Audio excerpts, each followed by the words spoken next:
used. Oh, well, that's it. Wow. Did it this time. Okay. I did. I have to keep it on now. Okay. Hi, people.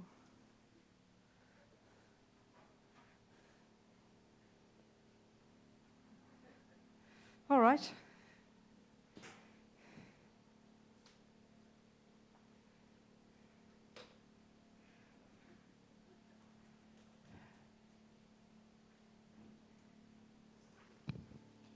Recuerden apagar los celulares. So before we start and do these little prayers, we just think we're going to remind ourselves of our reliance on the Buddha and his teachings, and then have this aspiration to listen to the teachings, to make sense of them, to take tools away so we can develop our amazing potential, so we can be of benefit to others. Okay.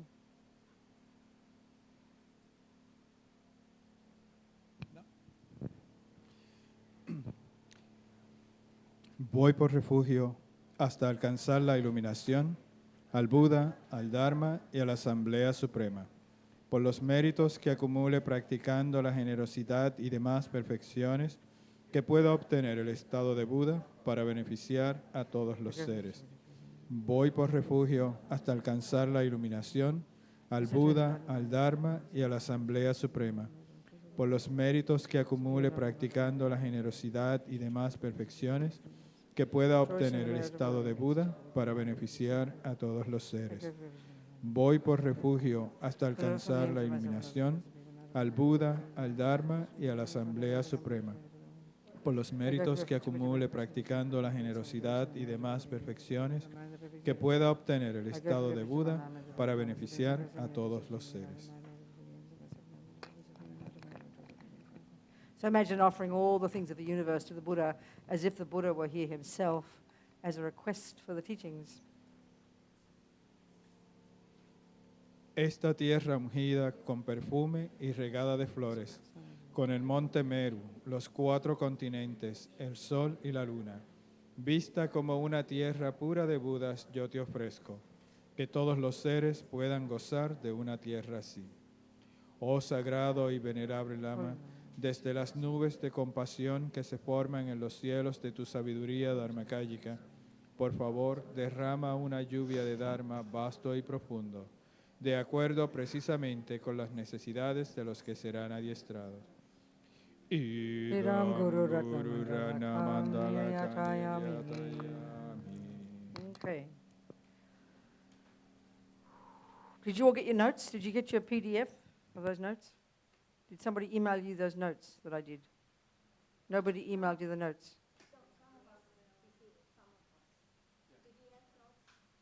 So who didn't receive in their email the PDF of all the course notes?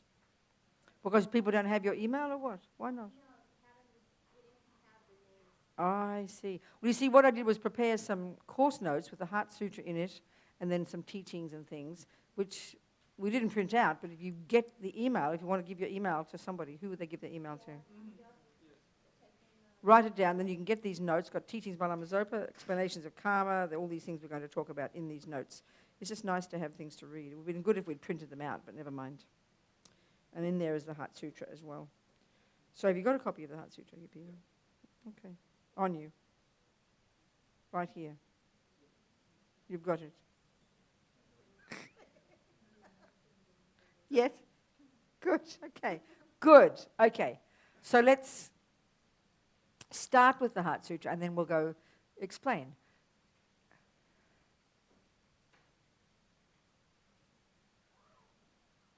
So it's part of what they call, it's part of the Mahayana literature. It's called the perfection.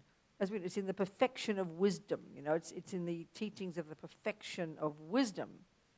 So the context that is, we have to understand. We have to understand that here it's referring to wisdom. As we know, we hear it in these words, that realizes emptiness. These are how they say the words. So wisdom, actually, if you look at the different levels of teachings, that's a Hinayana teaching. The Hinayana Arhants, they would, do the the lower and middle scopes, and if they finish there, they would finish with the realization of emptiness, and then they would achieve their own nirvana. They don't have the Mahayana view. So therefore, emptiness itself is a Hinayana teaching, because you need it to achieve your own nirvana. But why it's taught in the Mahayana as one of the 6 perfections of the Bodhisattva, which is why it's called the perfection of wisdom, and it's this whole literature about in the Mahayana. And why there? Because it's this extra, they talk about insight, special insight into emptiness, because it's combined with the realization of bodhicitta. This is the thing, it's the unique way it's taught in the Mahayana. So this Heart Sutra is very short, as we know, very short. So first of all, try and imagine the scenario when Buddha taught this. There he is in Vulture Peak. Now, has anybody been there? You know it's tiny, isn't it? It's a miniature little place, right? Mm-hmm. So it's first of all, very funny, because you know how it says there's a whole host of bodhisattvas and monks there. Well, you know how small it is. And I remember asking our Lama, Geshe Dagpa, in San Francisco, I said, well, where do they all sit? He said, oh, in the sky. What do you think? So first of all, you can imagine you're in Vajrayana, way up on top of this little hill. It's a wonderful place, completely clear blue sky, very hot. Mountains it's all clear. And there's Buddha. And what's interesting is this: they say there's various kinds of teachings, the way Buddha gave his teachings. And one kind, which is this is an example. He's sitting there in meditation, basically. He's spacing out in meditation. And then the Shariputra, and then as we know, it says Avalokitesvara, but not in the deity's body, but as a 10th level bodhisattva, looking like a person. Shariputra and Avalokitesvara are the ones having a conversation. But it's Buddha kind of like, it's like he's like channeling through them. It's actually his teaching, but they're speaking the words. And apparently this is one way that the Buddha taught. So there you are. You imagine you're up there. Buddha's sitting there in meditation, and Shariputra and Avalokitesvara are having this conversation and asking, and so basically, as it says, have you got the English version? I left my notes behind. Have you got an English version there? Have you got an English version? Okay, good. Thanks. Wonderful. Oh, you got your notes. Oh, wonderful. Very kind. Oh, good. Oh, your pink printer, your pink ink worked. Not the rest. This is perfect. Good, thank you. So, okay, here we go. So, what I did is I put some headings in here just so because we can see what's going on, So the first part, they call it the special prologue. At that time, the Buddha was absorbed in concentration. There it is. And then he blesses the minds of Shariputra and Avalokitesvara. As it says, the Bodhisattva, Mahasattva, Avalokitesvara, looked upon the very practice of the profound perfection of wisdom. Okay, and then His Holiness, I don't want to go into too much detail. The point of this is this. I'll get the big picture. Okay, the big picture. So Shariputra asks a question, and then the rest of the sutra is Avalokitesvara answering. So basically, as we can see, all he's doing is saying, as he says here, that what we have to do is, who wishes to practice the activity of the profound perfection of wisdom, that is to realize emptiness, we should look upon it like this, correctly and repeatedly, beholding these 5 aggregates also, which implies, His Holiness says, all the rest of the things. So all this list of things, there's all. Then he proceeds to give a list, basically. And the list is simply the list of the contents of the universe according to Buddha's way of seeing the universe. So literally, you've got the 5 aggregates, first of all, which is the way a person is made up of, your body, and then, the rest of it's your mind, as well as blah, blah, blah.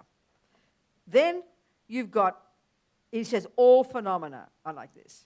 Then you've got there's the 5 aggregates. Then you've got the 6 senses, including the mind, mental consciousness. Then you have the objects of the senses, the 6 of those. Then you have what they call the 6 sense bases, this subtle form that the senses depend upon. So that's the 18-something constituents, the 5 aggregates, the 18-something or others, the 12 links, no ignorance, all the way up to no aging and death and no extinction of aging and death, the 12 links of dependent arising, the 4 noble truths. So basically, all phenomena of the universe are included in these categories. It's the Buddhist way of describing the universe. So all we're saying is that in the same way that form is emptiness and emptiness is form, everything is this way, and we have to understand this repeatedly. So that's really the essence of it. And then the mantra, I can't do that because I haven't had the teachings, because I don't know, but usually the lamas, when they give the in-depth commentary, when they teach the mantra, this is where they now teach that each of the words represents different levels of the teachings, and I can't tell you about that. But we can certainly, the first time I taught this actually was Yangtze Rinpoche. He made me teach it in Portland. I said, I've never done it before. He said, don't worry, you can do it, it's okay. So I do my best. Because basically it's emptiness, and so this is what we're going to talk about. And why? So why? What's the point of understanding emptiness? It's an obvious question. Because so first of all, we have to realize that the way all the teachings are presented, certainly the Lam Rim, this gradual path, this course that the Tibetans have put together, especially the Gelugpas, they all have a variation of it in all the Tibetan traditions, all coming, certainly Lama Tsongkhapa presenting his on the basis of Atisha's presentation.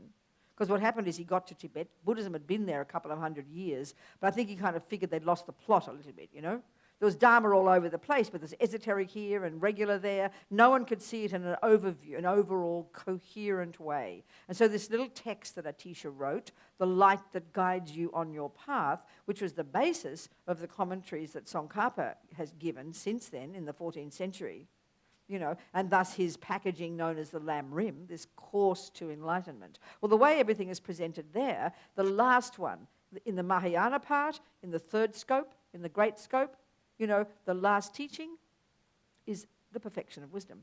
In other words, everything up until then, all the first stages of practice, controlling your body and speech, abiding by the laws of karma, in the second scope of practice, looking into your mind, getting to the root of the problem, getting to the delusions and getting to see the real cause of suffering, understanding how the delusions work, as then the basis of renunciation, then continuing onto the Mahayana path, developing equanimity, accomplishing bodhicitta, and then moving into the six perfections. Everything in this course, which is like would be in any course you study, leads you to the final stages. Everything is taught with this in mind, in other words. It's a logical, coherent presentation. And so doing the first and all the earlier stages absolutely is the basis for our ability to understand emptiness properly, We need to understand. And it seems to me really crucial, especially when we look into the mind. We've talked about this too so far. When we understand Buddha's model of the mind, the way the mind works, how things exist, which is what you learn in the middle scope of practice, This gives us the real basis of understanding about emptiness, understanding emptiness, because this is where we have to get a sense of what Buddha's essential view, the key view that Buddha has, the key approach Buddha takes, which is what we learn in the second scope, is about the mind and how in this mental consciousness of ours, as we've discussed already, we have these different categories of states of mind, positive, negative, and neutral. There's no fourth category. It's a seemingly very simple model of the mind. But when we understand this well, we need to understand this well, understand how the mind works, how mental consciousness works, and in particular, to distinguish between the negative and the positive states of mind and understand their characteristics. This is the basis for our ability to have any understanding about emptiness and the teachings on emptiness. Otherwise, it's a complete confusion to us. It's completely confusing. And we'll sit there and go, like so many of us do, I've been studying Buddhism for 30 years, I can't understand emptiness, it's too difficult. Because we haven't done the basis. We haven't gradually moved our minds towards it with all the right approaches and the right tools, So one of the most confusing things for us is the way they talk about emptiness as this thing that exists. It seems so peculiar. You've got to realize emptiness. So as soon as we hear emptiness, we get this great big confusion. We don't even understand the way they're framing it, So even this point for me is so crucial to get before we go into the details. And it might sound a bit abstract, but please listen, it's very helpful. My mind is just so helpful to understand. So the way they talk about seeing, emptiness as something that does exist. It seems so odd to us, this concept, Because our trouble is the moment we hear the word empty or emptiness, because obviously the word, we know that empty means nothing. It sounds very simple. When the room is empty, we know there are no people there. When your cup is empty, we know it means there's no tea in there. So then we hear that I'm empty. Well, we assume there's no I. It's a pretty reasonable assumption. But it's mistaken because we haven't got the finer understanding of just the intellectual way they use these words, you know. And this is really important first, before we get into the nuts and bolts of what it actually means, is to understand the way they talk, you know. So for me, the most simple way to discuss that is like this, okay? So, I don't know, here we have something. Look, okay. We all agree, do we not, that this is called red, yeah? Can you see? We know that, don't we? And why do we know it? Because, you know the English language, we've all seen it before, and the conventional reality is everybody agrees that that colour is called red. So we all, we've all shaken hands and agreed that colour's called red, so we all get along with it. Pass me the red glass, and you won't get the blue glass, I promise, unless someone's colourblind. So then, okay, so then now listen to this. You would agree, it's a funny way to talk, but this is how they're talking, and you'll hear my point. Would you agree then that we could say as a statement of fact that red exists on this glass? It's a weird way to talk. Can you hear the English? It's not how we normally talk, is it? But it's a statement of truth, isn't it? That the phenomenon, and second point, do you agree that red can be cognized by your mind? Do you accept that it can be cognized by your mind? Well, the Buddha would say that which is cognized by your mind isn't existent. It's a phenomenon that does exist. So would we agree that this is a phenomenon called red, yeah? And it does exist on this glass. It seems awfully wordy, but this is how they talk, okay? So there is a phenomenon that does exist on this glass. Okay, so we know because it's red, it's not blue, right? Do you agree? You agree, don't you? So equally, hear the words please, we can equally say, and this is exactly how they talk, that okay, can you accept that your mind can cognize there is no blue on this glass? Can you hear that? You can accept that your mind can cognize there is no blue on this glass. Well, let's turn there is no blue into a phenomenon, into a noun. Can you hear my words? Absence of blue. Would you agree that, or emptiness of blue? Emptiness simply means not. It's not complicated. It simply means absent or not, just as we know the word is correct in the way we understand it, okay? So can you accept that the phenomenon called red does exist on this glass? Can you accept that the phenomenon called absence of blue does exist on this glass? So there's a phenomenon called red, yeah? And there's a phenomenon called absence of blue. Do you accept that? This is how they talk, okay? So please hear this, not just meant to be funny and wordy. It's a serious thing to say. So, okay, next bit. Let's say Danielle is colorblind. Danielle, isn't it? He's colorblind. Means when he looks, he goes, that's blue. Now, we know he's got it wrong. And he might even know it, but he can't help it because his eyes are all peculiar. He just can't see the truth. He sees a lie, doesn't he?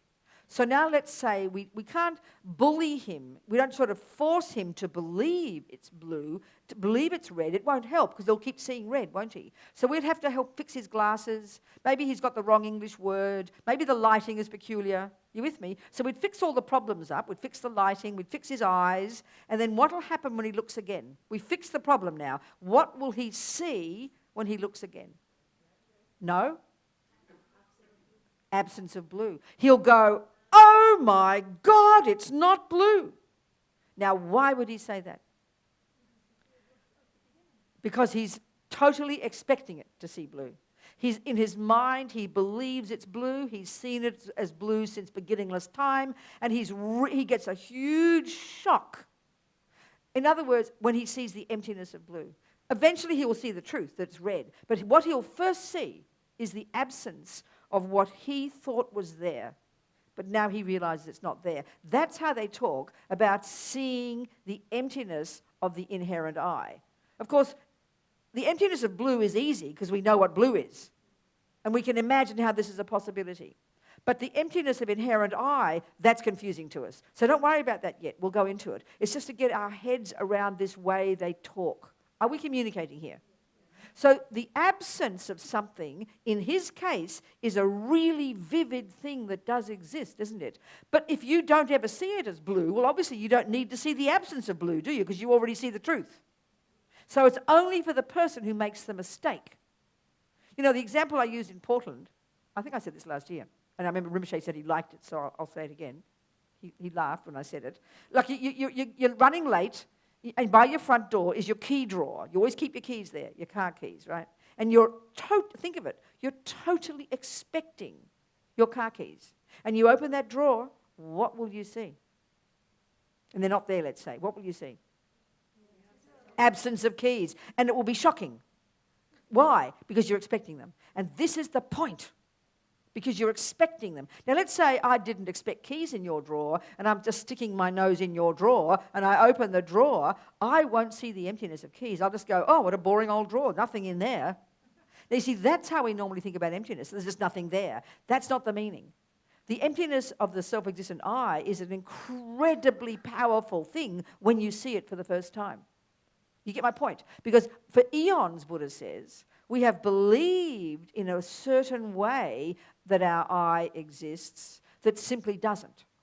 We don't even know we make this mistake. It's like we're colorblind since we're born and we've only ever seen blue where there's red. We don't believe there's anything but blue there. We've never seen anything else. Do you understand? But this is even more difficult, a million times more difficult, obviously. And this is what we've got to get to understand. But all I'm trying to get here is the way they use these words. So the absence of something isn't just meant to be nothing. The absence of something, you see it with a shock. It's only there. He will see it when he fixes his eyes and now he sees the truth. And it'll be the absence of blue. It'll be a big shock. You'll see the absence of keys in your drawer. So the keys are easy because we can imagine keys were there. Blue is easy because we can imagine blue could be there. But the inherent I, Buddha says it's never been there. It's a much more radical absence. And this is the absence we need to cognize.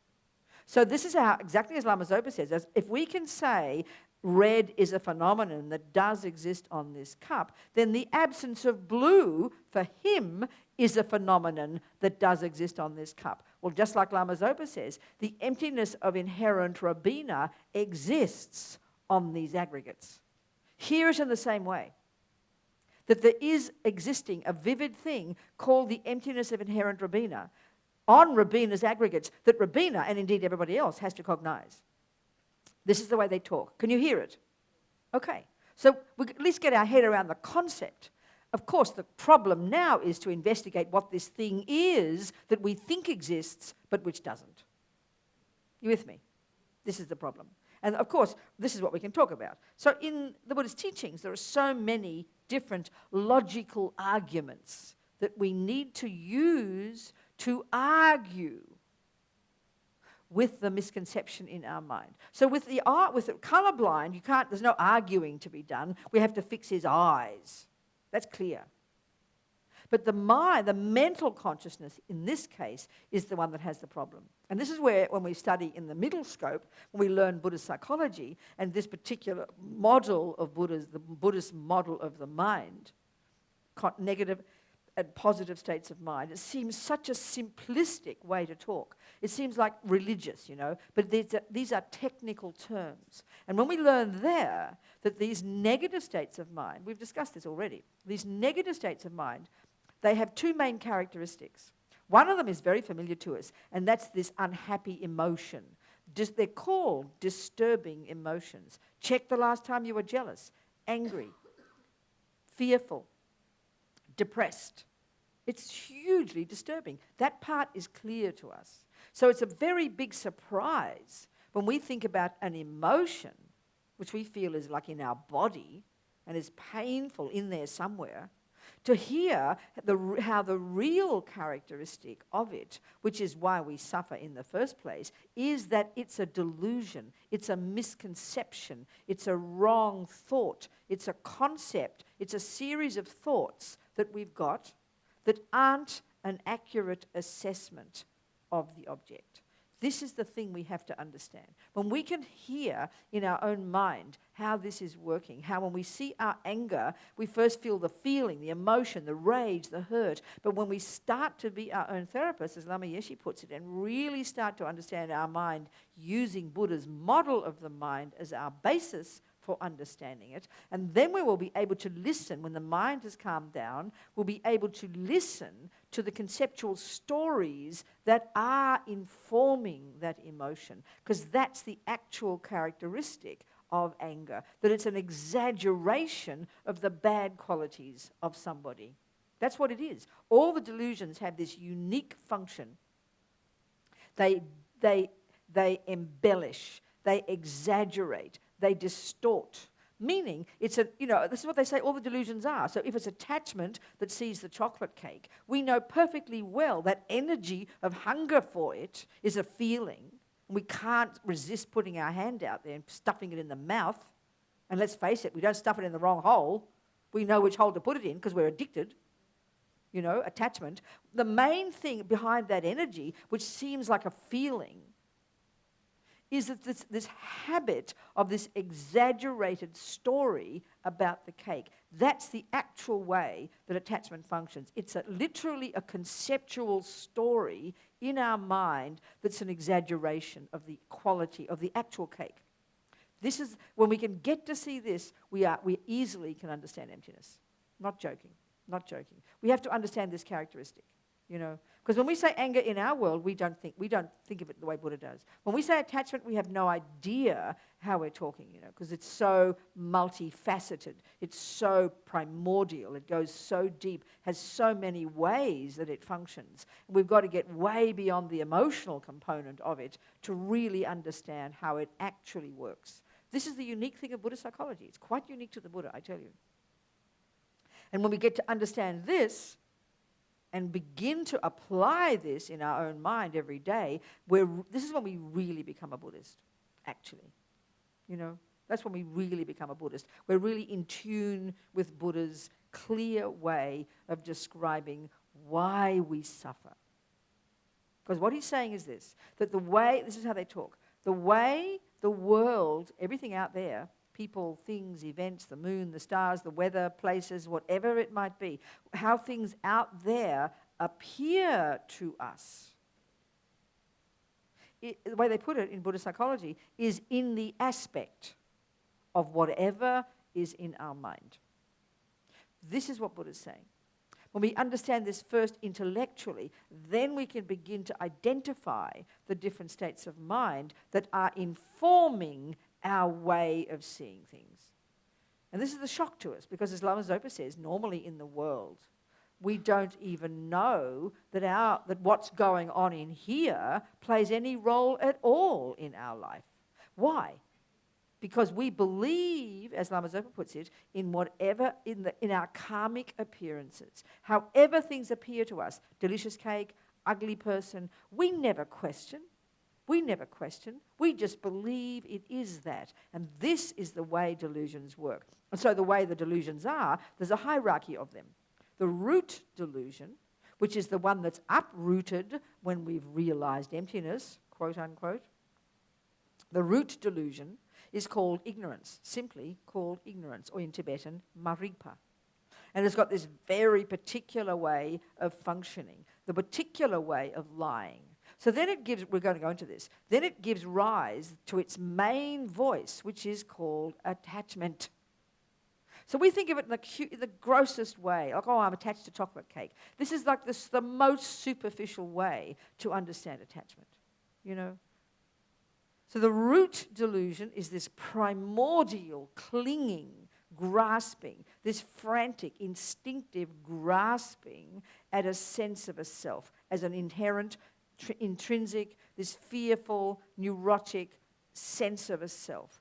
The best we can do is have a sense of panic when something goes wrong. That's when it rises up. Otherwise and there's not even any term for this in our materialist models of the mind. None at all. It's so primordial.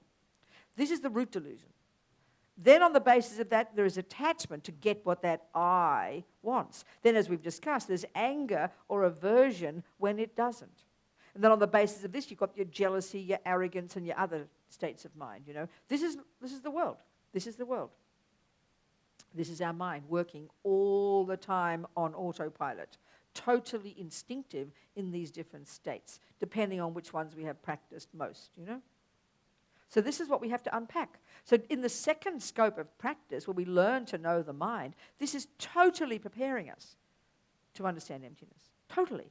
We won't be able to if we can't get this clear. How the mind works, the way the delusions function, the way they talk in this way of describing the mind. So one of the most fundamental things, of course, about the mind is they talk about the mind it cognizes. That's what cognizes. And the verb to cognize, that's its job, okay? The job of the mind is to cognize. So the verb cognize is very simple. It's synonymous with the verb to know, the simple verb to know something, to know, to cognize, or the verb to be aware. These three are synonymous. This is the job of our mind, which, remember, is not physical, isn't the brain, etc., etc.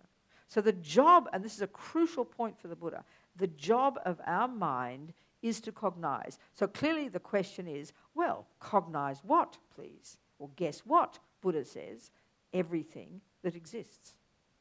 This is the Buddha's point about the mind. This is his entire point about the mind.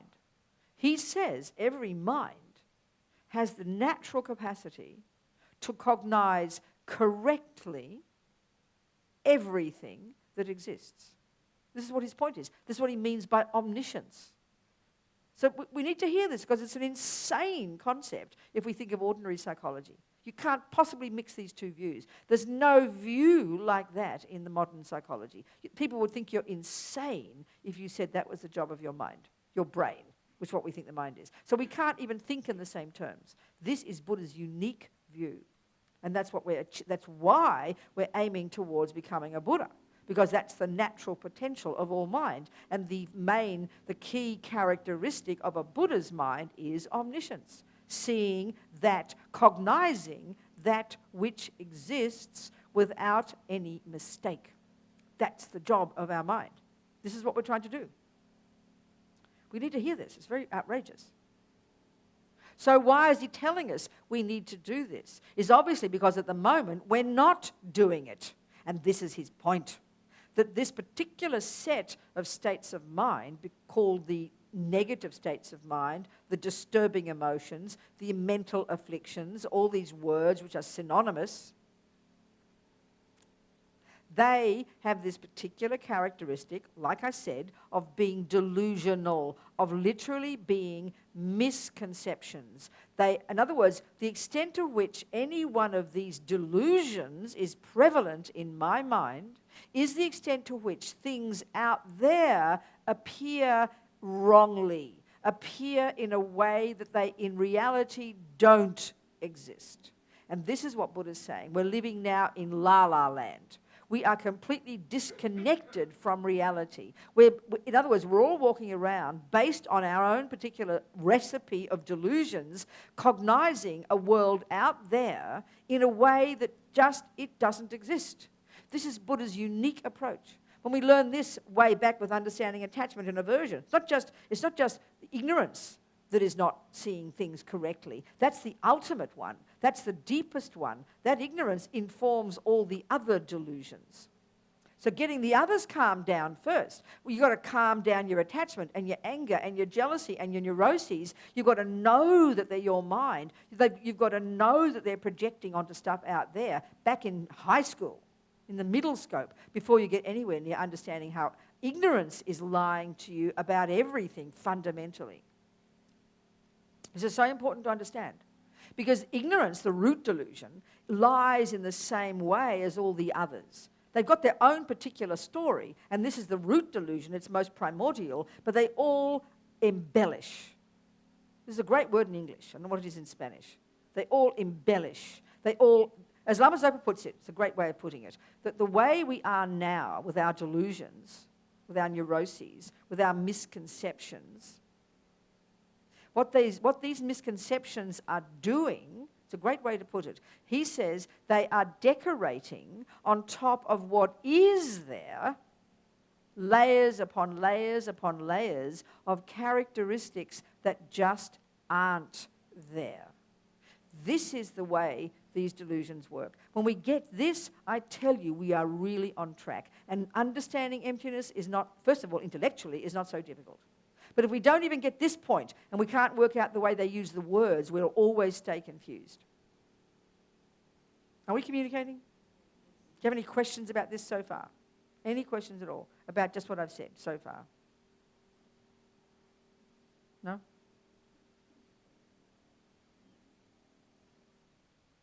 All right. No questions? Okay. All right. Okay, so one of the things that confuses us as well is that we hear a lot, when we hear about Mahamudra and Dzogchen and seeing the nature of mind and having an experience of emptiness, we kind of think, well, how do you get that? It sounds so exciting.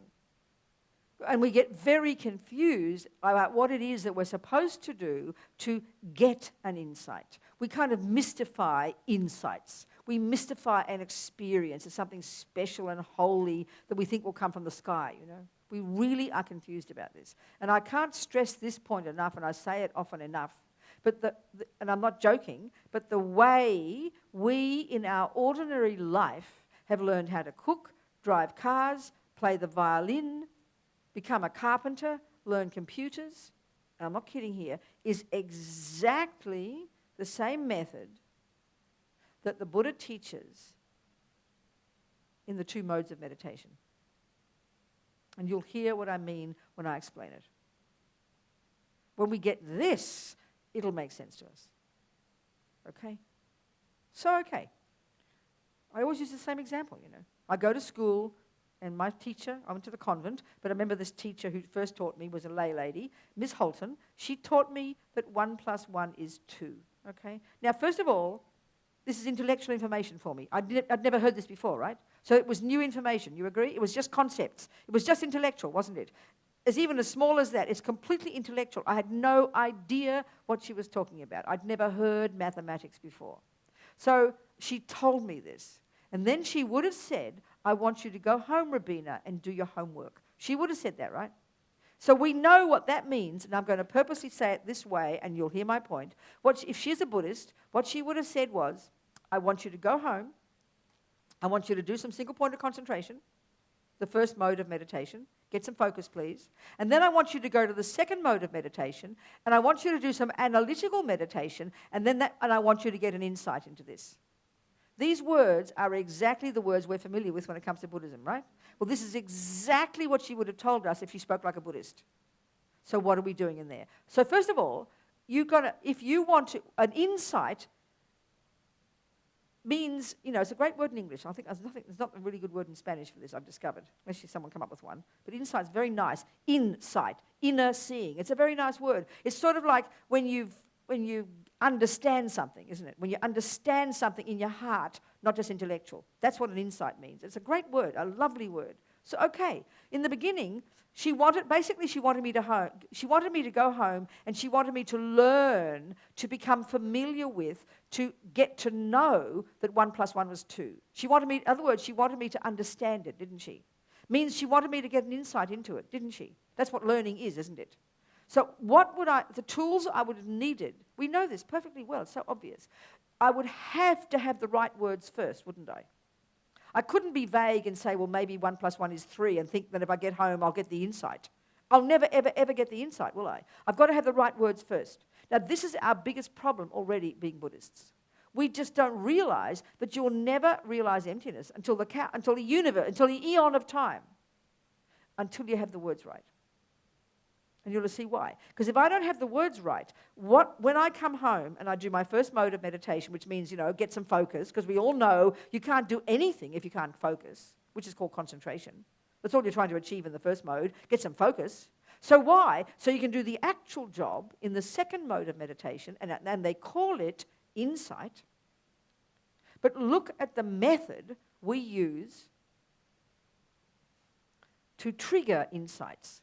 It's called analytical meditation, isn't it? You with me? Now look at the word meditation. The verb in Tibetan is the verb to familiarize. So you know very well that I was going to go home with that information. I'd have to have the correct information. I get some focus, and then what I will do, I will go to the second mode of meditation, and I will do some analytical familiarization. Well, a simpler word for that is to think about it. So analytical meditation, literally, in English, a better translation is think about it. That's a bit disappointing, isn't it? Because we thought it was something special.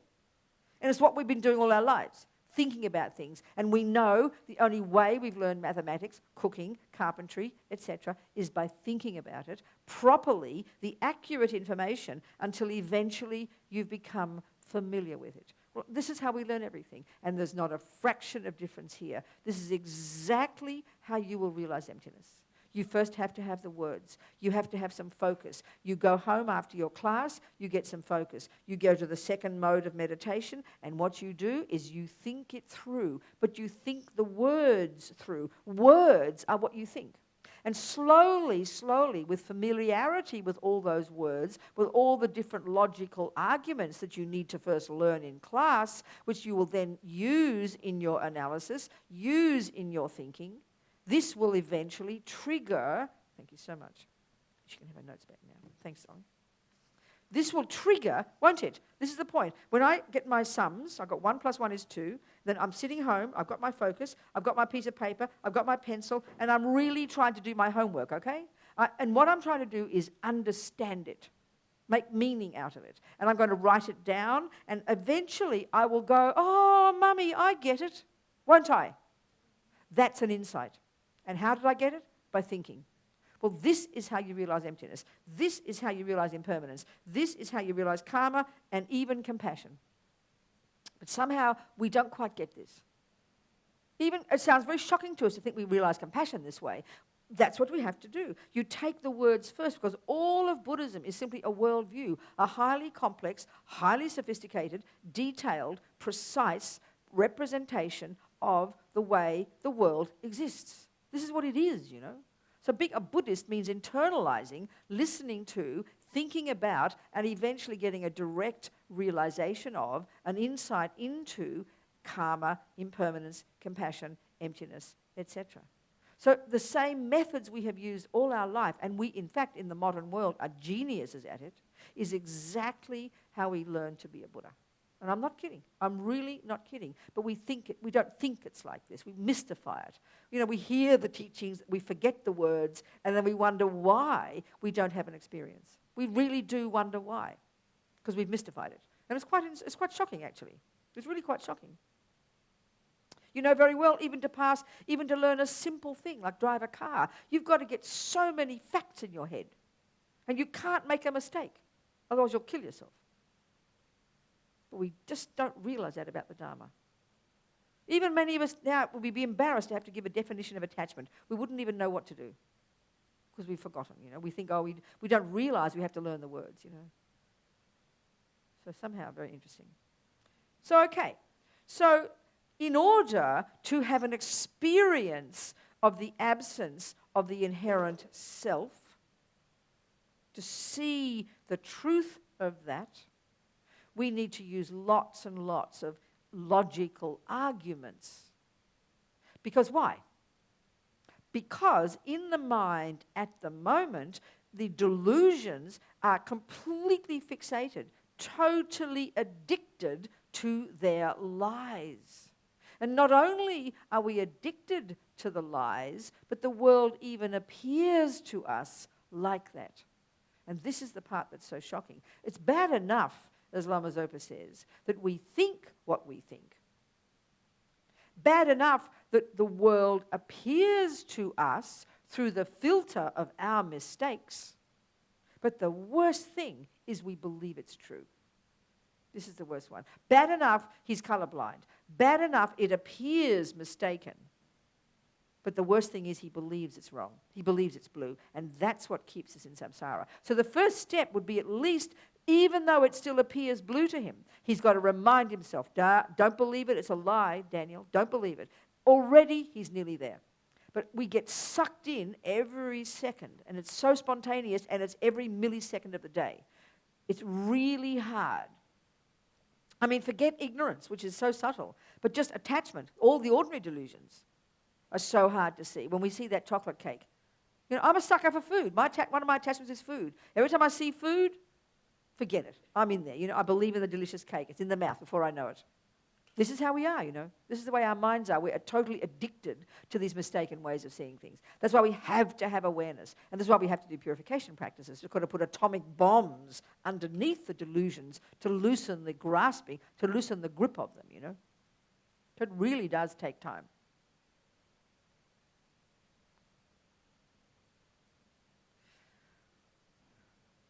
Okay, so as Lama Yeshe says, the king of logics, he calls it the king of logics to prove emptiness, the king of logic, the key conceptual arguments, the key logical arguments to use to help us see the absence of the inherent I is dependent arising, dependent arising.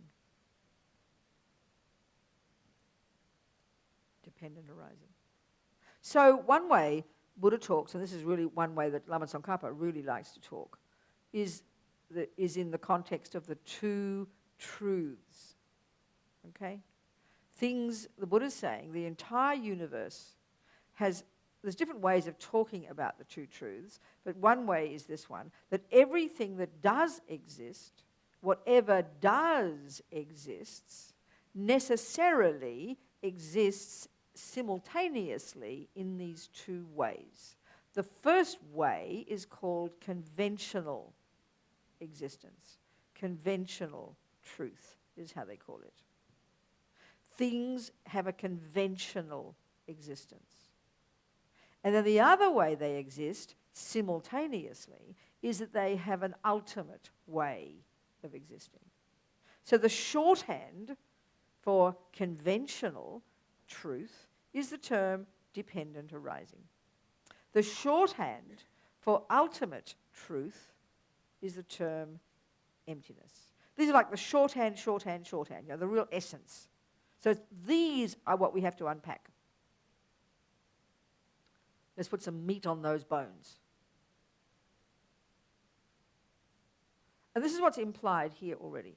You can have your notes back, sweetheart. I've got my notes on my iPad now. Thank you very much.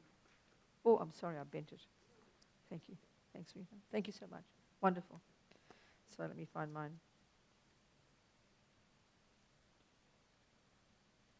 Okay. So in the Heart Sutra, Buddha says, form is emptiness. Emptiness is form.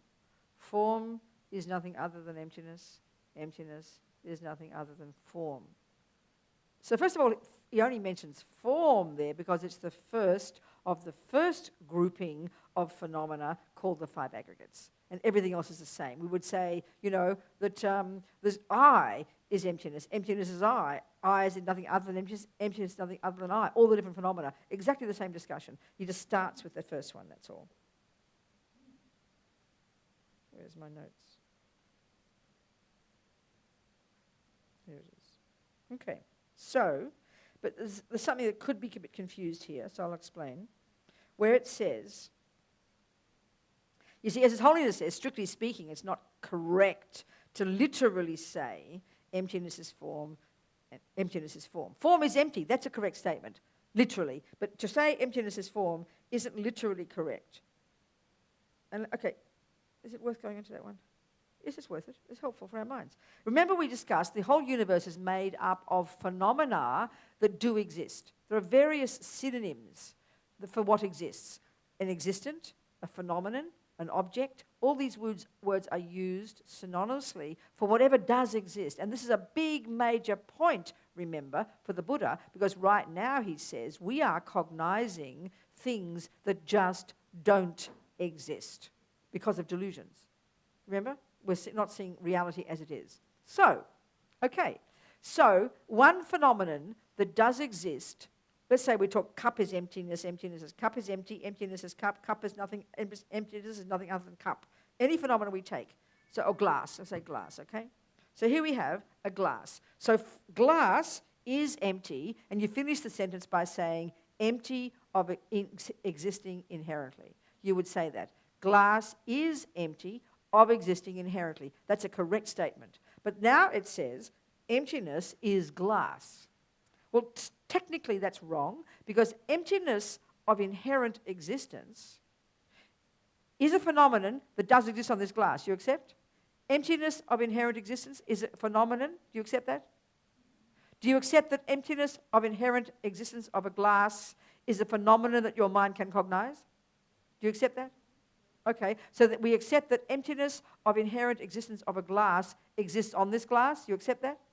The phenomenon called emptiness of inherent existence exists on this glass? Yes? Yes? Okay, I'm presuming you mean yes. Okay, so therefore, the emptiness of inherent existence is not the same phenomenon as the glass. They're two separate phenomena. So you can't say that they're the same. But the Dalai Lama says, it's just said this way, but what it really means is, and this is the point about when one of the biggest mistakes we make,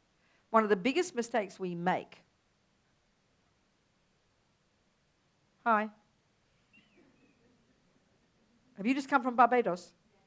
Welcome. They just came up for the weekend from Barbados. Did the plane get in late?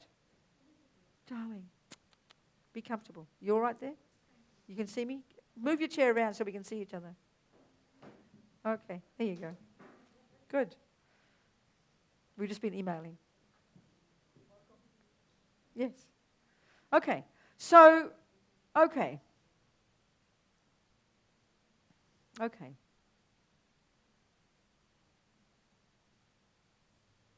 So all its meaning is, one of our biggest mistakes when we think about emptiness is that as soon as this is what Lama Tsongkhapa says, as soon as we hear this shorthand, there's a phenomenon that does exist called a glass. And as soon as we hear there is no glass from its own side, straight away we go, we chuck the baby out with the bathwater, there's no glass, and we think it means nothing. Even as Buddhists, people so commonly say, well, it's all empty, it doesn't matter anyway. That's a complete mistake. It's a complete misunderstanding. And it's an easy trap to fall into. This is why it's so tricky, the use of these words. We can't just bandy them around and think we understand. We've really got to be able to unpack them in an intelligent way, because the meaning of them is so incredible. The meaning is so special, okay? Experientially. So then as soon as we hear the other one, the conventional truth that Buddha's saying there is a glass that does exist in dependence upon this and this and this and this, we go, thank God there's a glass after all, and we grasp, So this one we over-exaggerate its nothingness and chuck it out like the baby with the bathwater. And this one we reify it. We see it as eternalistic. We over-exaggerate its existence. And the Buddha's saying, emotionally speaking, we are going between these two misconceptions all day. Either over-exaggerating things, getting all overexcited, or we're despairing and think there's nothing. This is the way our mind works. So the middle way, Buddha says, is in between there, like for us an invisible place where actually, in reality, form is empty. And then being a glass, it has emptiness as a characteristic. And this is what this means. There cannot possibly be, the red is on this glass, right? The phenomenon called red is on this glass. So there's no way in the universe you could have red without that glass, could you? You've got to have a glass to have red. Well, you've got to have a glass to have emptiness of inherent existence of glass. So these two completely come together. This is the point in this thing here. Are we communicating? Or is it just seeming too boring? Too abstract? Okay. So, okay, hang on. So, you've got to ask me some questions, please, I beg you. Any questions? You've jumped in the deep end, you ladies. You've definitely jumped in the deep end. I'm so sorry. If you get bored, you can leave, and I'll see you later. Any questions, people? You've got to have some questions for me. Come on, I beg you. No questions? No questions at all on anything I've discussed so far? You're really sure? Please. I'm begging you to ask me a question. I don't believe you haven't got questions. I'm sorry. I just don't believe it. You have to have some questions. Good, thank goodness. Oh, well then ask one of them. Tell me one.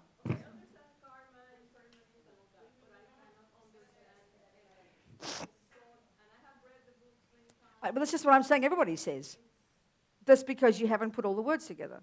You have to be patient. No. You're underestimating yourself. Because it's just like you're saying you don't. Have you ever learned anything? Like what? What's one of your skills? What's one of your skills? Okay, so it's like what you're saying. It's like you've been hearing about piano, and you go, I have no idea. I look at all those strange. You read theory, right? So you had to learn it, didn't you? And you had to learn it really skillfully, and you had to really squeeze your brain to learn it, and you had to learn it and think about it. Well, then, why do you think you can't do the same here? What makes you think you can't do the same here? So if you're hearing it and you still don't get it, obviously some things are missing, aren't they? So you just got to keep persevering and filling in the holes, and eventually, slowly, you'll get the words right. It's just a question of time, but persevere, because it's not inherently difficult. Are you with me? Okay then, it'll come slowly, I promise. But that's not a question, that's a statement. So any questions?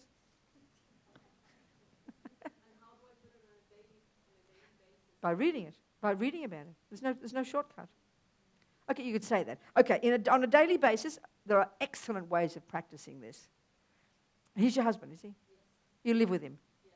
Okay, I bet you don't. Okay. Okay. So that means, assuming, unless you're sort of saints and bodhisattvas, we have to assume you're going to be like normal people, and you probably don't agree every time, right? Would that be true? Okay, you don't have to confess anything. It's all right. Join the club. Okay, darling, listen. The perfect way to apply emptiness, these teachings, is every time your eye, what's your name? Gloria doesn't get what her attachment wants, you remember, there's no Gloria. Just have to say the words. Or even forget even that. That sounds too esoteric. You just say, it's okay, Gloria. It's okay. Right there, you're practicing giving up on grasping at the eye.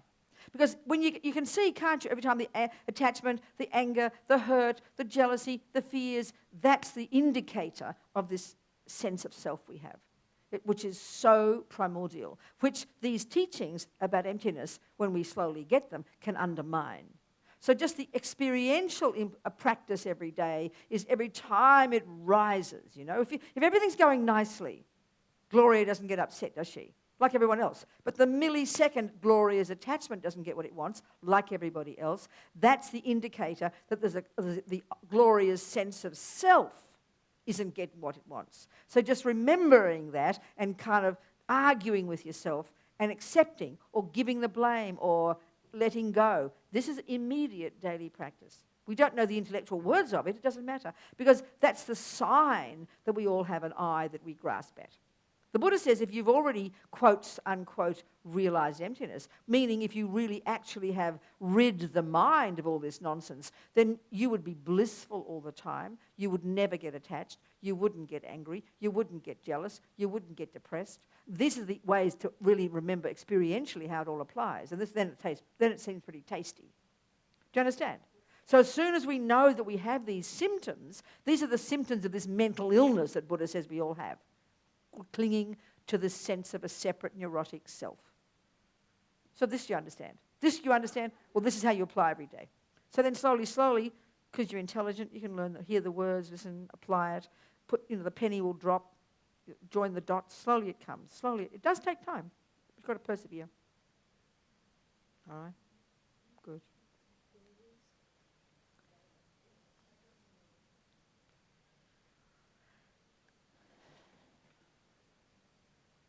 Uh-huh.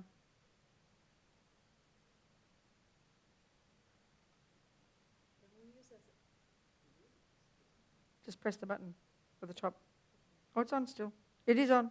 The green light's on, isn't it? Hello? No, press the button at the top. Right at the top. There. That's it. Hello? There we go. Hello? There we go. Thank you.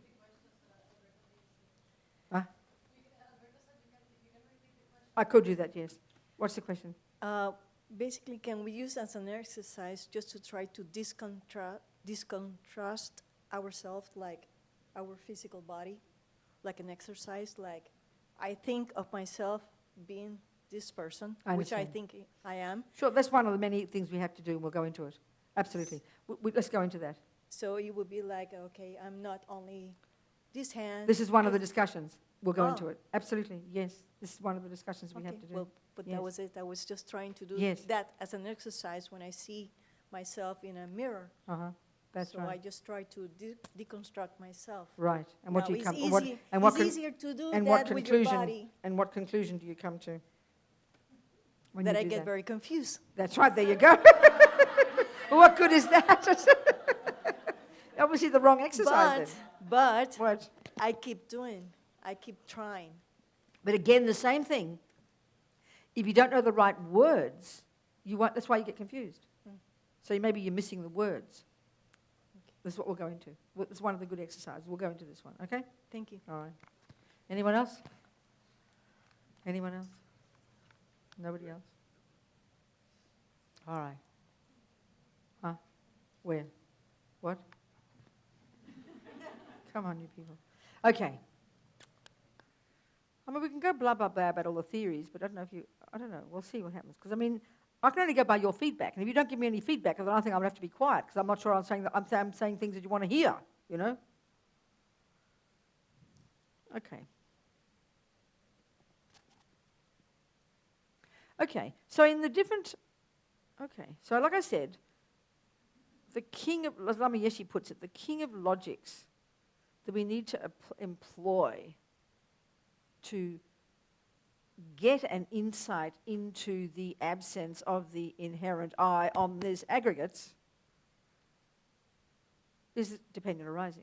So the Buddha teaches this in different ways according to the different Buddhist schools. The different Buddhist schools of thought are arguments against these different positions. Remember, Buddha came out of the Hindu tradition, you know. So the very first one is that the Buddha is saying that there is no I that doesn't depend upon causes. Because he's arguing with the very traditional Buddhist, the Hindu position of there being a self or an Atma that is, as they call it, permanent, meaning not changing from moment to moment. And the Buddha is basically saying if you use the logic of causes and conditions, you're going to find that this is a nonsense, you know. So one of the great ways for us in our own daily lives to apply this one is to think about what are the causes and the conditions that produce me, the product, the object called self. We're all our own self. So the words person, I, being, self, they're all synonymous.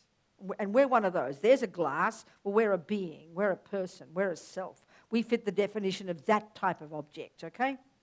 So the key point, if we look, like I was just talking to Gloria, the signs, the indicator that we grasp at the self, at a self that doesn't exist, Buddha says, which is very abstract to us, just as Gloria is pointing out, but the indicator of it is very obvious to us. We all recognize when something doesn't go right, we freak out. We get jealous, depressed, upset, angry, annoyed, attached. These are words we are familiar with. But of course, in our world, we just think they're normal.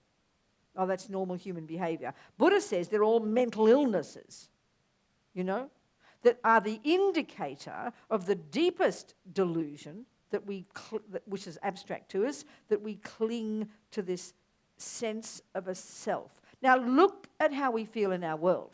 Look at the way we are in our world. We have this saying, you know, excuse me, it's not my fault, I didn't ask to get born. You guys say that? It's a very common one. We can unpack this in a most profound way. This is an incredibly powerful indication from the Buddhist point of view that we really believe that and this is the way I feels, that it's saying that we are an innocent victim. As Lama Yeshe calls ego, the self-pity me. The self-pity me, you know, ego. This is the irony of ego, the way Buddha is talking about having this disease called clinging to inherent I. We would never know it's called clinging to an inherent I, but we know all about feeling like a victim. We know all about, I didn't ask to get born. It's not my fault. If you look at how we feel every day, this is very evident. You know, we really believe we just got plonked on this earth by somebody else. We didn't have a say in it. We truly believe that as a scientific truth. That even if we don't believe in God, but we definitely believe that Mummy and Daddy created me, don't we? We definitely believe as a truth that I am the product of my mother's and father's handiwork, that I'm this thing that they decided to create and then plonk me on this earth and then throw me out and say it's my responsibility. Well, for me, that is, I'm beyond speechless. That's the most fascist philosophy I've ever heard. It's beyond shocking. It's like Mr. Frankenstein making his monster and then blaming the monster. I mean, excuse me, you know. And this is, I know it sounds hilarious, but we so take this as a truth. So take this as a truth. No one would argue with this. Nobody would argue with this. And you look at all our materialist models of the mind. Everybody. You know, all the therapies, all the psychology, all the concepts are all based upon the absolute truth, as far as the Western models are concerned, which Buddha says is a total nonsense, that Mummy and Daddy literally created you, that you are a product of them, that your brain is your mind, that your illnesses come from Mummy and Daddy, that your delusions come from Mummy and Daddy. I mean, when you go to your therapist, the first, you tell them your problems, where do they look for the cause? Back into the past, into what Mummy did, what Daddy did, your chemicals, your genes, your DNA. This is the view of our universe. But we don't need to be taught that. We already feel it, which is the view for the Buddha of ego. The view of ego grasping, the view of an innocent victim, this weird sense of a disconnected self having, and especially the feeling of ego, of victim, is that somehow that I don't play any role in my life. Life is sort of something out there that happens to me, fairly or unfairly. Mostly unfairly. It's all called good luck and bad luck, and I'm this recipient of it. So no wonder we live in fear and drama and panic and depression and anxiety and guilt and blame. This is the philosophy. Those are the symptoms of the philosophy of this innocent victim who didn't ask to get born, who got plonked on this earth by someone else. Now this sounds almost like funny, but this is exactly my way of saying what Buddha's saying. This is a complete misconception, he says. No wonder we live in fear. No wonder we have constant fear and panic. Because we truly believe this is a truth. Nobody would question this. Nobody. Well, Buddha does. He thinks it's completely insane. A totally demented view. A recipe for complete mental illness, And we believe it as truth. And all of our scientific models support this one.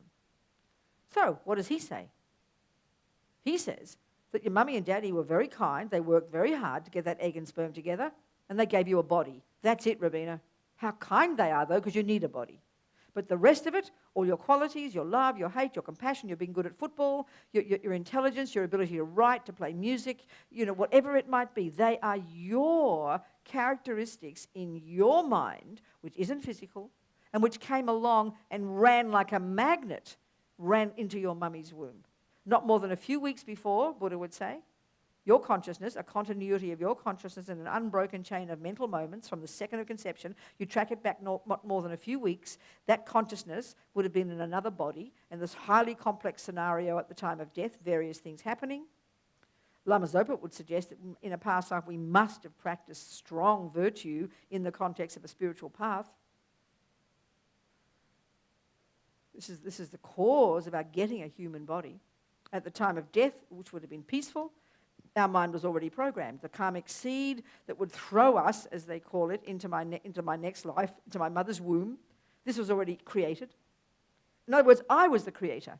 I was the main cause of why I got born to my mother. They merely gave me a body. The rest I did.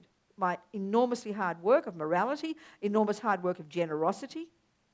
How come we got born to a mother in a reasonable country with reasonable money in the bank? Not sitting on the street, not in a desert, not in a poor country. Relatively poor, but not, not as much as some. All this is due to actions I did in the past. I set myself up. I program my own mind with my generosity, my virtue, my goodness, that programmed my mind, that caused it to go on autopilot and to find its way precisely to my present mother's human womb. Who did this? Robina did. Guess what Buddha says? You did it, baby. You're the cause. I mean, big shock to think that we are the cause of our own reality. Who has come up with this idea? This is what Buddha's saying. And he's not coming up with it, he's observed it to be so.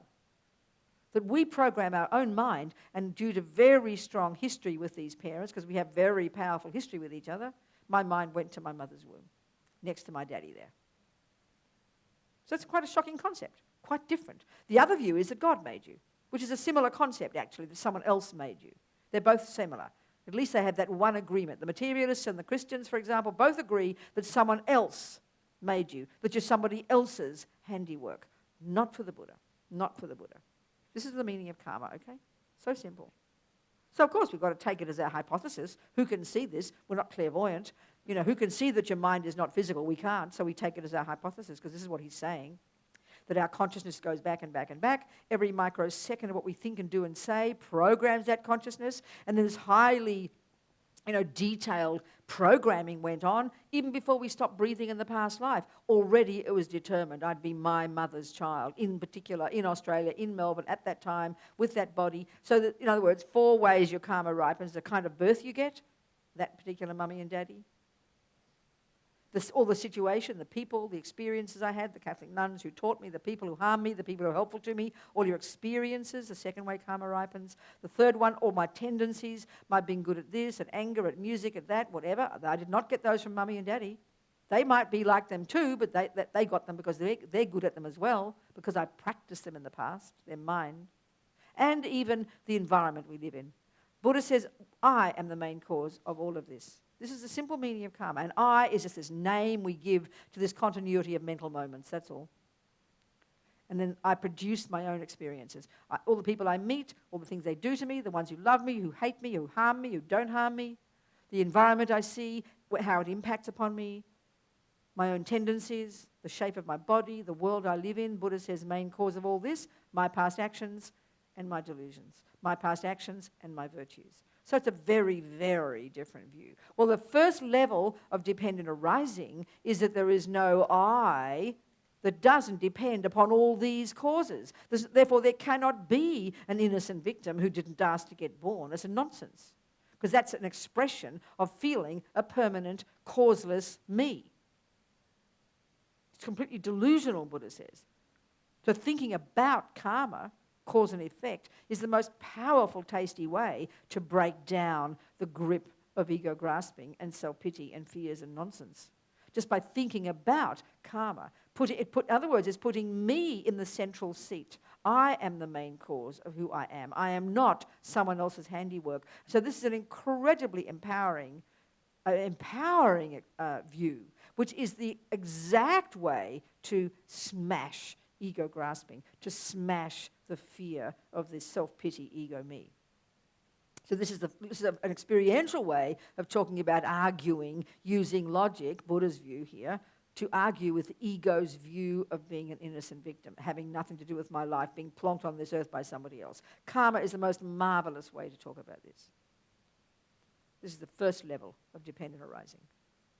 We could spend the rest of our life on this one and really make progress, because it forces you to be accountable. It forces you to grow up. It forces you to be courageous. It forces you to let go and take the blame and forgive others, because you realize that everything is the result of your past actions. It's all just these conditions coming together, And everything you do now will produce the future. It's a highly dynamic, ongoing process. Powerfully breaks down this impulse to grasp at my poor, innocent, self-pity, miserable little me who doesn't ask to get born. The second one is your point. Dependent arising. The second one, Buddha's argument about self, ego, I. There cannot be an I that doesn't depend upon parts. So there's another position in the schools of thought, and this is subtle dependent arising for all the other Buddhist schools, that you can find an I. This is an argument against this, that there is an I that does exist separate from the parts. What happened? Nothing. That there is, we really, and this is the one, this we feel is so true. We really believe that there is a little mini me in there. Sort of, you know? I like to use the analogy a lot about in our head, in our mind, all day, raging on are all our roommates, aren't they? A million variations of attachment, anger, jealousy, fear, low self-esteem, a bit of love and kindness and compassion popping up. But like I say, that they're usually hiding under the bed. They're scared to come out, you know. It's mostly attachment and fear and misery and depression that are shouting and yelling and running the household. Well, maybe your mind is not the same as mine, but that's my mind. or my roommates, okay? All the crazy ones. And the thing is, the only way to say it is we really believe, because what's the name? What's the central player in our head? It's called I, isn't it? We're thinking about what people think about me. I'm thinking about what I think about you. I'm wanting you to like me to do this. I'm wanting you to see me do this, and I wish you'd do that, and I didn't do this, and if only this, and I. It's I. I's the central player. There's no question. So what we think is this. This is one of the ways to argue. How it can't be true. It's not quite your argument yet. Okay, Buddha's saying that right now, in our head, as we'd put it, in our mind, there are millions of thoughts, right? We know that. I mean, if you wrote down every thought you have, you'd have a fat 1,000-page book. You'd have better than James Joyce by the end of the day. Okay? Uncontrolled thoughts. Random, seemingly random, irrational, unconscious thought, raging on. We know this. We know this well. Now, the thing is, what Buddha is saying, remember, like we talked before about mental consciousness, very clear. Buddha's view is that in this mental consciousness of ours, in all these thoughts, all these roommates, you have to agree they're all thoughts. Even if some are strong, if there's emotion connected to them, the body is shaking, but there still comes down to being thoughts, isn't it? It's really important to get this. We tend to think, for example, anger is an emotion. When you see me shouting and yelling, you go, oh, look at Robina, she's angry, you know. But if you see somebody else who looks rather quiet and you can't hear their mind, you wouldn't think they're getting angry, but maybe their thoughts are more raging than mine, but they're not shouting them out. So it's obvious if you recorded and transcribed my ragings on, and then this person kindly wrote down their thoughts for you, and you compared the two pieces of paper, you well could see that the quiet one's thoughts are even more insane than mine. It's possible, isn't it? So it proves that it's in the mind, isn't it? I've just got the added thing of having the body as well. Do you understand? So anger's in the mind. It's obvious. And it's thoughts. It's thoughts. When you write all my ragings down on a piece of paper, you don't hear my raging, you just see all these crazy words, you know? So you know it's thoughts. Okay, so reasonably, Buddha's saying, and it seems awfully reasonable, that all these thoughts, to be a reasonable person, he says, these thoughts all should be in sync with reality. In other words, if you're trying to learn mathematics, you say 1 is 9 and 17 and multiplied by 6 is algebra. That didn't make any sense, did it?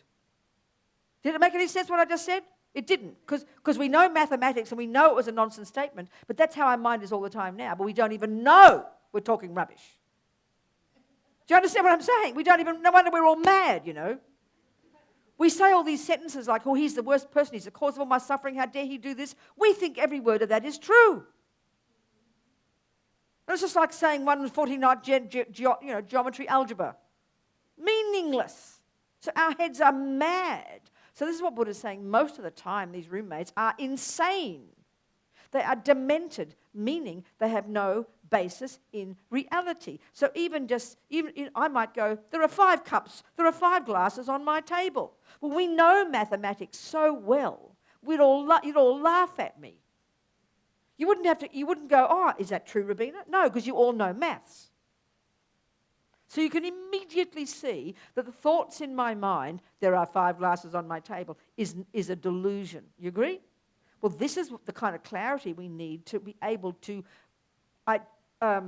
analyze our own minds and learn to put the right words in, like she's got to do when she plays piano. Same here. most of the thoughts, Buddha says, are delusional, and we don't even realize they're delusional. Right? So logically, if everything in my mind are thoughts, it would be useful if those thoughts were valid thoughts, which means they have a basis in reality. A basis in reality. So that's what we've got to learn to do, to distinguish between the facts and fiction in our own head. So the biggest lie we're talking about here, the biggest fiction is the one that believes that there is a self-existent I. There is an I that we can point to. Because we have a thought that says I. So we assume there must be an object that can be pointed to. Because we just said it. Like if I say there's one glass on my table, we can see that's a valid thought because look, there's the one glass on my table. We can prove that was a valid thought. But that there is a self-existent I that does this and is that, Buddha says they are invalid thoughts. And all the other thoughts, like you angry this and how dare you do that to me and you're so mean, they are all expressions of this fundamental lie, which is why it's so hard to see this fundamental lie. So how come there isn't an I when obviously there is one, we would think? Here I am sitting on this chair, you know. So this is where it gets really annoying. Buddha says, conventionally speaking, of course there's an I. But then he says, it doesn't exist inherently. So of course we have no idea what he's talking about. We don't get the difference. That's our problem. We can't get the difference. And that's what Gloria's meaning. It's so confusing. So we either think, oh, well, there's no I, chuck it out, you know, go kill yourself. Oh, thank God there is an I after all. Please, oh, thank goodness, you know. We go like two drunken sailors between these two extreme views, Buddha says. These are the two extreme views. And so we could argue that the philosophical position of a creator is an example of this view. We could say that the materialist world is a philosophical position of the nihilistic one. And these are the ones we go between emotionally, over reifying things, divine, perfect, fantastic, or, you know, going down to despair. So, okay, what's the truth then? What is the valid statement? Well, the better way to put it, the way they say it is, the better way to put it is, okay, there's different exercises. Okay, this is one exercise, which is most annoying. You're not going to like it at all, I promise you. But we'll do it anyway. This is one. They talk about this one argument. It's called single and multiple. If something exists, it's either going to be single or multiple. Okay, so look, let's do this one. Okay. What? We're going to do an exercise, yeah. Okay. My table, forget everything else. Just forget all those things. Forget all these. My table has a cup, a glass, and a plate. Can we look on here, please? My table has a cup, a glass, and a plate. You accept? You accept? How many phenomena did I mention in that statement? What's that? Name the phenomena. No, my table is quite particular. My table is one, has a cup, a glass, and a plate. 4 phenomena. Okay, then ordinary, simple, ordinary communication, simple, ordinary, conventional language, if that is a true state... So, okay, first of all, you accept that a series of thoughts were in my mind right there. I spoke those thoughts. And obviously, if we're going to become a valid person, we've got to have thoughts that are valid thoughts, right? And a valid thought is something that can be can be pointed to as real. You with me? It's reasonable, isn't it? Okay, so we need to prove that that's real. You go, well, who says? And I say, well, let's prove it. Let's prove it, okay? So that means we'd have to point out a cup that isn't a table, a cup, a glass, or a plate, wouldn't we? We'd have to point out a glass that's not a cup, a table, or a plate. You agree? And then so on. 4 separate individual phenomena, each of which isn't the other. It's a reasonable, normal thing to accept. This is how we live in our world with our mathematics and everything, isn't it? Do you see what I'm saying? Simple, isn't it? Okay, real simple. All right. I have a nose, a hand, and a foot. Do you agree with that? Okay, you agree? Do you agree? A conventional truth, yeah? You agree? Okay, let's prove it conventionally. Conventionally. Not tricky anything. It's not tricky. All right, so if it's true, that statement, it has to be exactly the same. You have to point out 4 separate phenomena, each of which isn't the other. Can you hear that? Okay, there's my nose. There's my hand. There's my foot. Yeah, 3 phenomena so far. Now please point to the eye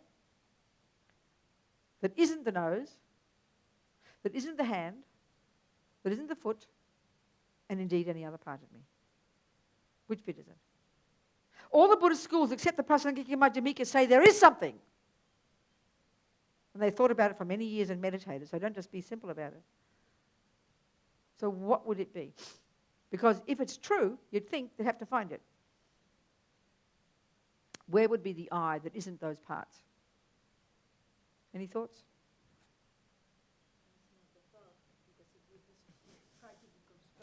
No, it's not. No, you're leaping ahead. What are you suggesting the I might be? Say it. Just say it. Let's have a discussion. Tell me. What was the idea? Huh? The brain is the I. So the brain is the I. You're suggesting the brain is the I. Are you suggesting that? Yeah. Okay, good. So the brain is the I. Okay, let's get right back to basics. I don't think so. Okay, that's fine. Let's get to basics. Okay, just a sec. Let her have a say now.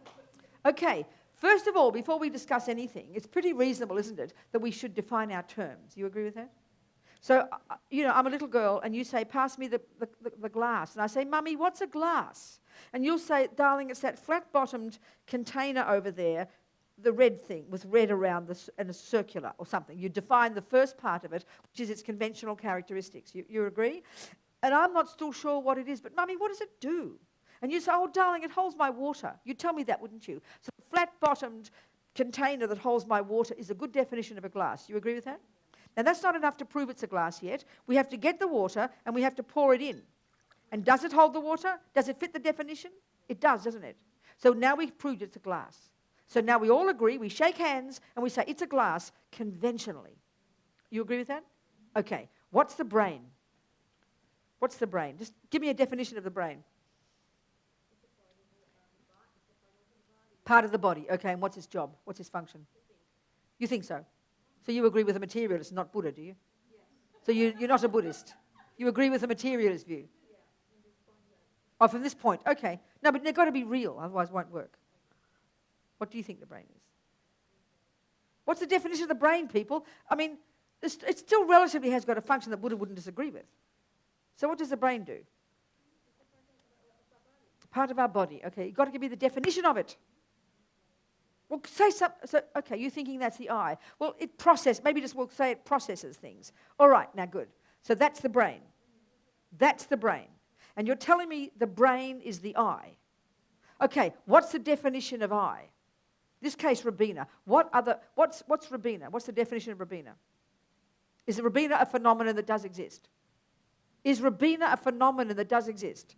She's a person, right? She's a person. And she's a person, an Australian person, made up of a body and a mind. Would you agree with that? Is that a good definition of Robina? Okay, good. So you're just telling me that the thing that's defined as the thing in your head that processes things is the same as the body and the mind, which is the definition of Robina. So you've got to make up your mind. Which is it? How can be the brain? You just gave me the definition of a brain. That's not the same definition as Robina, is it? So how can they be the same? You just said they're the same. Do you hear me? It's nonsense. You just make up your mind. You can't have a cup be also a plate.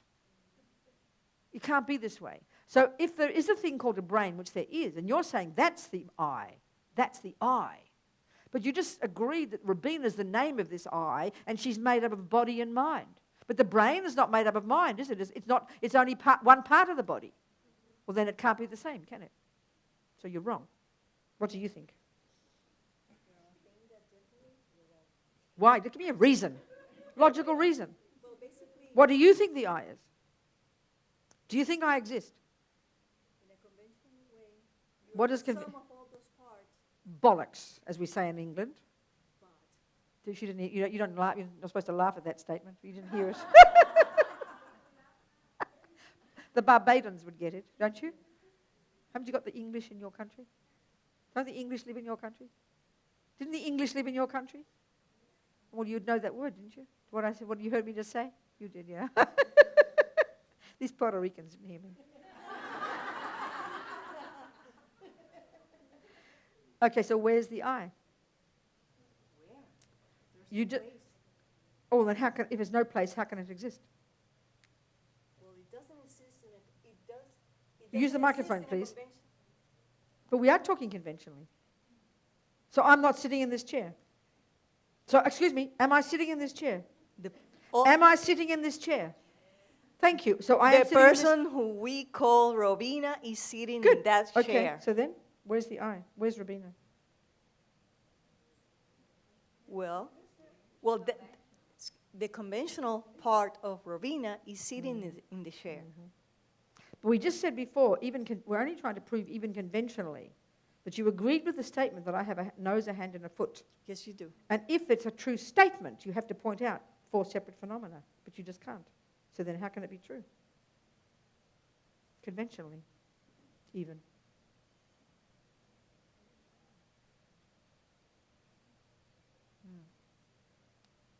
Same with the cup. Yeah. Welcome. The microphone, please. Go on. Okay. Conventionally, for me, the I is the whole you. So your you mean... head, your eyes, your ears. Oh, I see. So I take away an eye, and then I take away the other eye. Then I And take you're away... still you. Then I take away this hand. Then I take away that hand. And you're still you. Oh, really? Am I? Yes. I see. So then when does it stop being I? When there's no you at all. When there's if let's say So Buddha says you got to have either single or multiple. So you're saying I. Then that means if I am all of me, then you must have count as many parts as you find as many Robinas as there are. it's conventional. No. You're just saying if it's all of me, that means there's Robina and there's Robina, there's Robina, all the parts, as many parts as each of us are Robina. All the parts compounds you. That's you. No, that's different. That's what No, I'm saying. no, I'm asking you to, if it exists, you have to point to it. If Robina, who has a hand, a nose, and an eye, does exist, you have to point to it. And it has to, no, it has to be something that isn't the nose. Listen to me. I possess body and mind, you agree?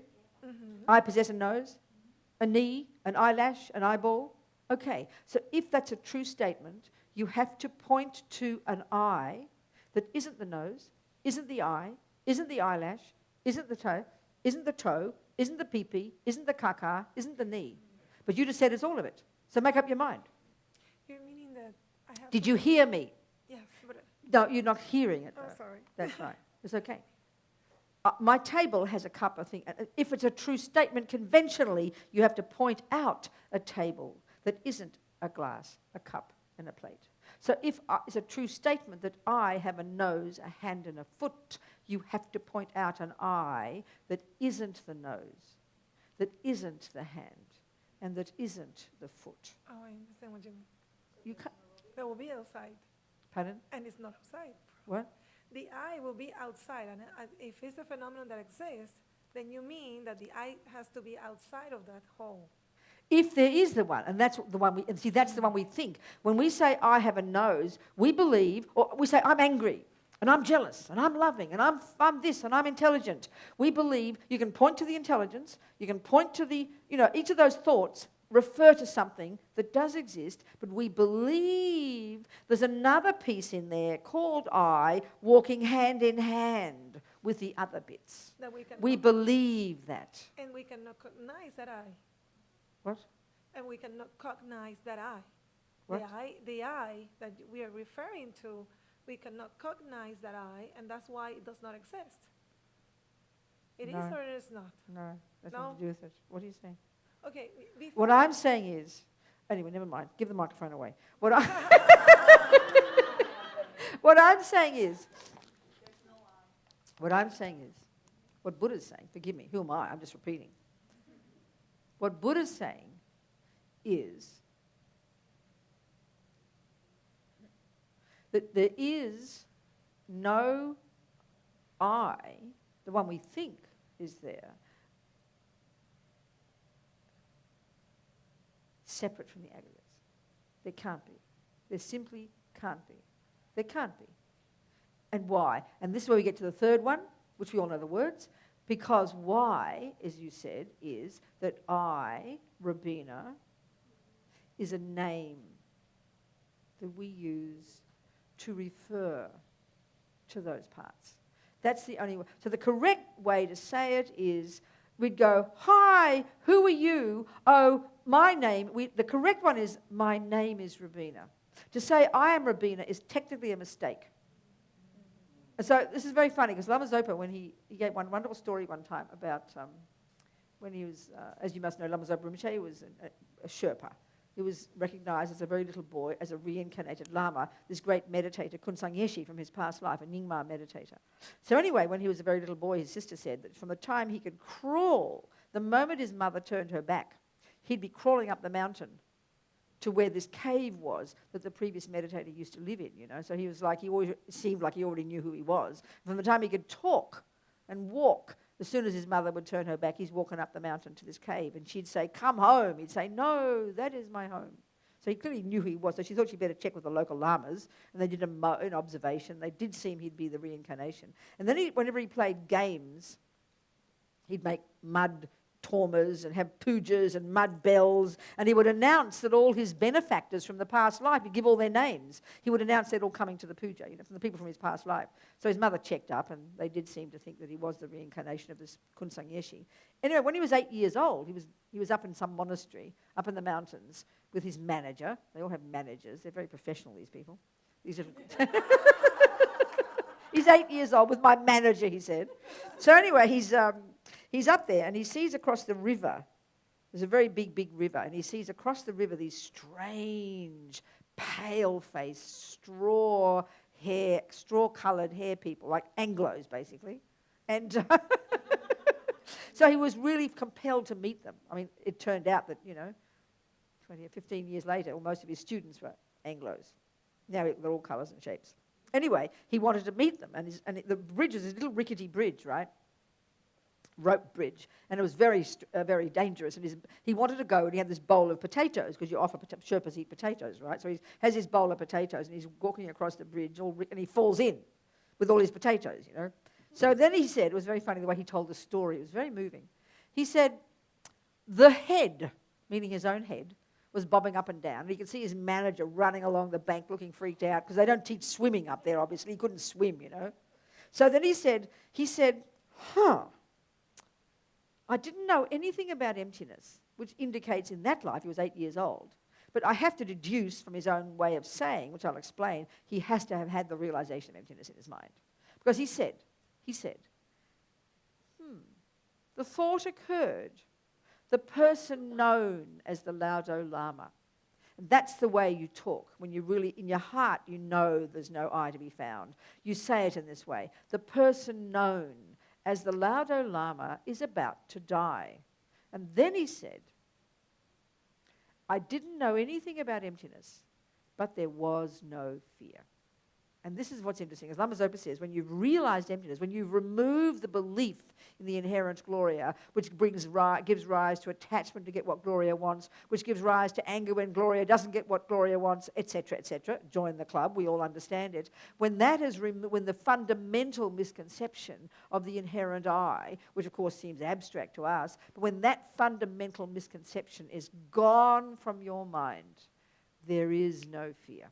And it's very interesting, because in Buddhist psychology, fear is not given its own status. We think of fear as a big fat emotion, don't we? But the Buddha's point is this, that all the delusions, because they're liars, because they're thoughts in our mind that have no basis in reality, they're all based in fear. And we know fear is like one of our main tastes, anxiety, worry, isn't it, all the time? This is the nature of ego grasping, because it's believing in things that don't exist. So fear is its natural state. We live in fear. Look at people who really have bad things in their lives. I mean, fear is enough to make you completely lose your mind, isn't it?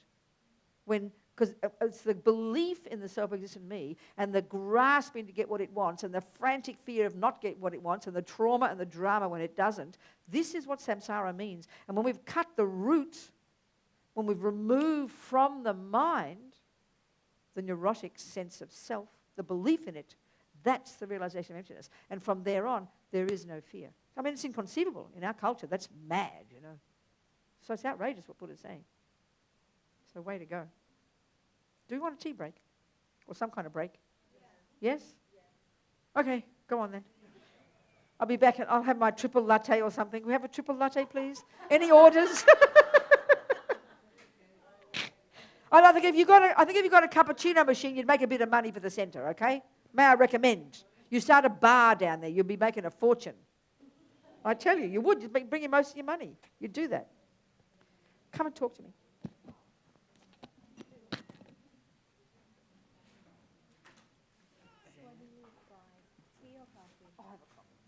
With milk and sugar. Okay. I'm going to sit right here. Yeah, I'm going to sit here. Go down. Where's Dan? Come and introduce me to them. No, actually, I'll go into my room with my friends. Can I do that? Okay.